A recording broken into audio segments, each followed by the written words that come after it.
नमस्कार साथियों। आज हम एलडीसी 2024 के लिए कुछ महत्वपूर्ण टॉपिकों के बारे में बात करते हैं। उसमें करंट अफेयर्स आएगा भी, किस प्रकार पढ़ें या छोड़ें तो कितना प्रभाव डालेगा ये सिलेबस पे। दूसरी स्ट्रेटजी पे भी किस प्रकार की रणनीति रखें अपन। और तीसरा पॉइंट होगा अब की बार सिलेक्शन हार्ड होगा या इजी होगा, उसके बारे में अपन बात करेंगे। तो सबसे पहले अपन करंट अफेयर्स की बात करते हैं कि करंट अफेयर्स आपको पढ़ना बहुत ही ज़रूरी है। यदि करंट अफेयर्स आपने नहीं पढ़ा तो ये मान के चलो आपकी ये 10 से 15 क्वेश्चन है वो इफ़ेक्ट कर देगा। 10 से 15 क्वेश्चन यदि इफ़ेक्ट करता है तो आप बहुत से स्टूडेंट से पीछे हो सकते हो। इसका क्या कारण है? सबसे पहला मैं कारण बता दूं, आपकी साइंस के अंदर ये टॉपिक जो सूचना एवं प्रौद्योगिकी है उसको इफेक्ट करेगा। करंट से संबंधित क्वेश्चन उसमें आ सकते हैं। दूसरा है जीके के अंदर करंट के क्वेश्चन तो आएंगे, लेकिन जो जीके है आपको मेन जीके, उसके अंदर भी करंट से संबंधित ही क्वेश्चन आएंगे। जैसे मुख्यमंत्री, प्रधानमंत्री या अन्य कोई बड़ा नेता या अन्य कोई हादसा इस प्रकार का घटित हुआ है तो उससे संबंधित जो स्थान है वो पूछा जा सकता है। वहाँ के आसपास के परिवेश का, वातावरण के बारे में पूछा जा सकता है, नदी का पूछा जा सकता है। इस प्रकार के क्वेश्चन करंट से रिलेटेड आपके पढ़ेंगे तो आपको पढ़ना बहुत ही ज़रूरी है। तो करंट अफेयर्स आपको इस प्रकार से रखना है। अब जितने दिन बचे हैं उसमें करंट को आप 1 घंटा रोज़ दीजिए। क्या देना है? 1 घंटा रोज़ आपको देना है। उससे आपका करंट अफेयर्स तो तैयार होगा ही होगा, उसके साथ बहुत सारे सब्जेक्ट है वो साथ में तैयार हो जाएंगे करंट के जरिए। इसलिए करंट को छोड़ने का गलती मत करना। इसके बाद अपन बात करते हैं आगे की क्या रणनीति रखें।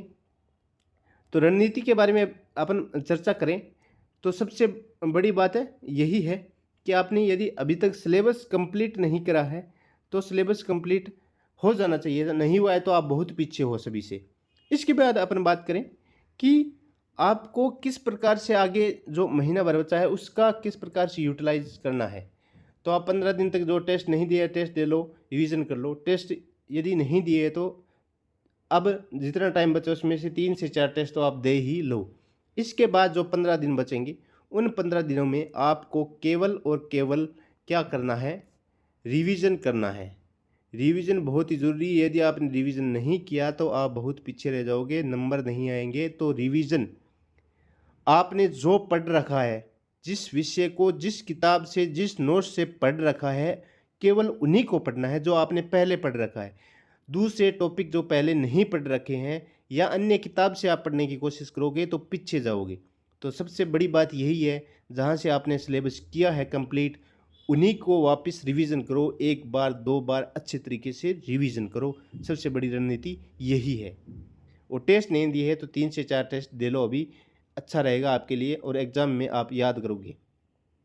इसके बाद अपन बात करते हैं सिलेक्शन के कितने चांस है, यानी सिलेक्शन के कितने चांस है। इस पे अपन बहुत सारी बात करते हैं। इसमें क्या क्या इफेक्ट पड़ेंगे।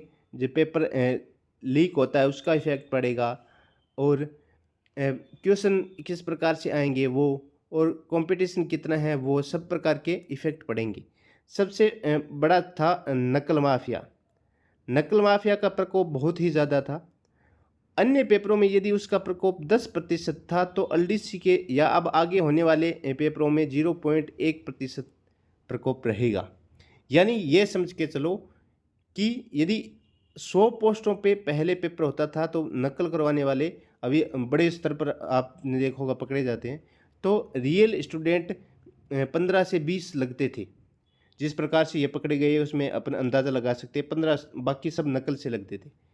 तो अब यदि अपन देखें कि अब यदि 100 पोस्टें हैं तो ये मान के चलो 99 पोस्टें आपको अच्छी तरीके से मिलेगी।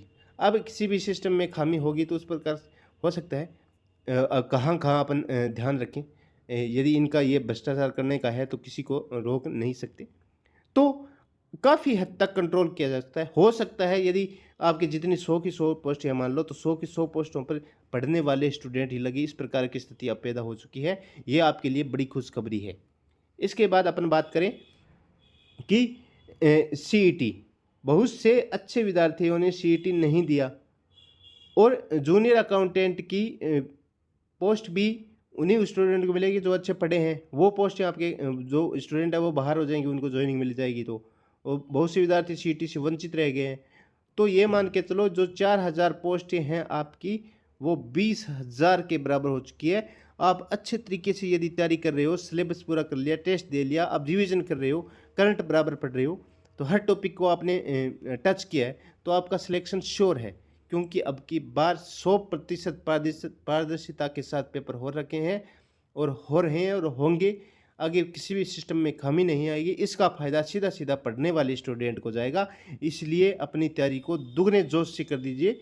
अन्य किसी भी प्रकार का आपके जहन में क्वेश्चन है तो आप कमेंट बॉक्स में डाल सकते हो। आगे वाला वीडियो किस टॉपिक पे लाना है वो भी बता सकते हो, कल भी बना दूंगा मैं। धन्यवाद साथियों।